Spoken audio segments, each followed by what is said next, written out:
మానవత్వానికి నిదర్శనంగా రామకోటయ్య ఎలక్ట్రీషియన్ గారి ఆదర్శమైన సహాయం నవ్యాంధ్ర దివ్యాంగుల సేవా సమితి తరపున నిర్వహిస్తున్న మేము సైతం కార్యక్రమం ఇప్పటి వరకు ఎంతో మందికి ఆశాజ్యోతి అందించిన ఒక మహత్తర యత్నం.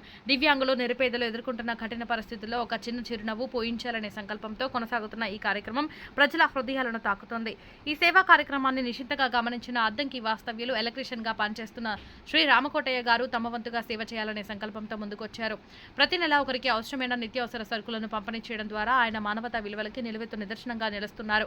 అలానే ఈ నెల కూడా ఆయన తన సహాయాన్ని నవ్యాంధ్ర దివ్యాంగుల సేవా సమితికి అందజేశారు. సమితి సభ్యులు ఈ సాయం ఎవరికి అందించాలో శోధించి పౌదిలి బుగసేలం ట్యాంక్ పక్కన అద్దె ఇంట్లో నివసిస్తున్న గాలమ్మ అనే 70 ఏళ్ల వృద్ధురాలు గురించి తెలుసుకున్నారు.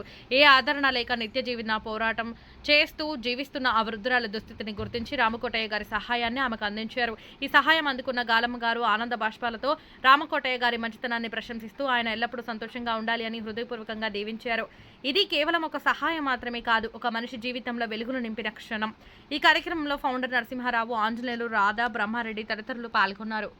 నా పేరు నరసింహ, నవ్యాంధ్ర దివ్యాంగుల సేవా సమితి రాష్ట్ర అధ్యక్షుడిని. ఈరోజు మనం పొదిలి పోలీస్ స్టేషన్ పక్కన ఉన్న బొక్కసలం వాటర్ ట్యాంక్ దగ్గర ఉన్నాం.